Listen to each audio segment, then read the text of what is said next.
দুইটা বাচ্চা হবার পরেও আমার স্বামী আবার দ্বিতীয় বিয়ে করতে চায়। আজকে অফিস থেকে অন্য দিনের তুলনায় একটু তাড়াতাড়ি বাসায় ফিরেছে। বাসায় এসেই বলল, তাড়াতাড়ি টেবিলে খাবার দাও তো, আর আব্বাকে আম্মাকে ডাক দাও, জরুরি কিছু কথা আছে। খাবার খেতে খেতে আমার স্বামী বললেন, আমি আর একটা বিয়ে করতে চাই। তখন আমার শাশুড়ি বলল, আচ্ছা তোর তো বউ আছে, তোর দুইটা বাচ্চাও আছে, তারপরে কেন তুই আবার বিয়ে করতে চাস? তখন আমার স্বামী বলে উঠল, এখন আমার প্রমোশন হয়েছে, যেহেতু আগের থেকে আমি ভালো অবস্থানে আছি, তাই আমি আবার একটা বিয়ে করব। আমার স্বামী আরো বললেন, যখন আমি বেকার ছিলাম তখন আমি তোমাদের পছন্দের মেয়েকে বিয়ে করেছিলাম, আর এখন আমি ভালো চাকরি করি, ভালো স্যালারিও পাই, তাই আমি চাই আমার নিজের পছন্দের একটা মেয়েকে বিয়ে করতে। আর এখন আর একটা মেয়েকে খাওয়ানো পড়ানোর মতো সামর্থ্য এখন আমার আছে। এই জন্যই আমি নিজে দেখে শুনে সবচেয়ে সুন্দরী একটা মেয়েকে বিয়ে করতে চাই। আর যেহেতু আমার বউকে আমি খাওয়াবো, আশা করি এখানে আর কারো কোনো আপত্তি থাকবে না। এ কথা শোনার পর আমার শ্বশুর তখন আমার ছেলে মেয়ের মুখের দিক তাকিয়ে বলল, আচ্ছা এই যে তোর দুটা সন্তান আছে, এদের ভবিষ্যৎ কি হবে? শ্বশুরের কথা শুনে আমার শাশুড়ি চেঁচিয়ে বলল, তুমি এখন আর কোনো কথা বলো না তো, ওর এখন টাকা আছে, ও এখন একটা মেয়েকে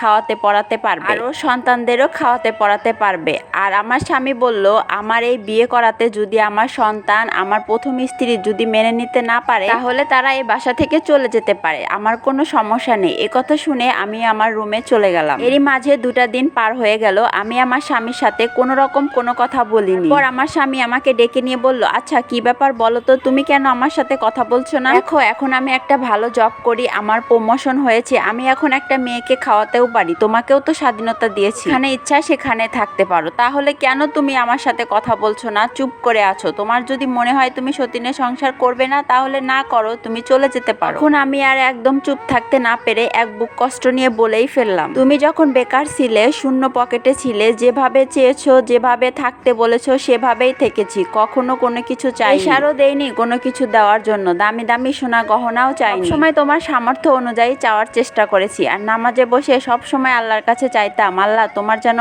প্রমোশন বানিয়ে দেয়, প্রমোশন হয়ে যায়, আমরা যেন একটু সচ্ছলভাবে চলতে পারি। কিন্তু কখনোই ভাবিনি যে তুমি সচ্ছল হয়ে গেলে আমাকেই ভুলে যাবে। মানুষ কতটা পরিবর্তন হতে পারে সেটা তোমাকে না দেখলে জানতামই না। পর আমি সেখান থেকে চলে গেলাম। এরপর কয়েকদিন পর স্বামী আমাকে বলল, তোমাকে আমি 1 সপ্তাহ টাইম দিলাম, এই 1 সপ্তাহের মধ্যে তুমি তোমার ডিসিশন আমাকে জানাবে। বললাম, কিসের ডিসিশন? আমি তো 2 দিন পরে বাচ্চাদেরকে নিয়ে আমার বাবার বাড়িতে চলে যাচ্ছি। আর হ্যাঁ, এটা ভেবো না যে বাচ্চাদের তোমার উপর ঝামেলা ভেবে রেখে চলে যাব, তোমার পথ ফাঁকা করেই আমি চলে যাব। তখন আমার শাশুড়ি এসে বলল, তোমার যেখানে মন চায় তুমি সেখানে চলে যাও, কিন্তু বাচ্চাদেরকে নিয়ে যেতে পারবে না। আর হ্যাঁ, তুমি তো ওদেরকে কি খাওয়াবে যে তুমি ওদের নিয়ে যেতে চাও? তখন আমি বললাম, কেন? এতদিন আমি আমার বাবার বাসায় যা খেয়েছি আমিও তাই ওদের খাওয়াবো। আমার বাবা মা আমাকে যে শিক্ষা দিয়েছে আমিও সেই শিক্ষা আমার সন্তানকে দেব। আপনি আপনার যে শিক্ষা আপনার ছেলেকে দিয়েছেন সেই শিক্ষা আমি কখনোই দেব না। বাচ্চাদেরকে নিয়ে আমি আমার বাবার বাড়িতে চলে আসি। এর সপ্তাহখানিক পর দেখি আমার স্বামী একদিন আমার বাবার বাড়িতে এসে হাজির হয়েছে। আমি বললাম, কি ব্যাপার, তুমি এখানে কেন?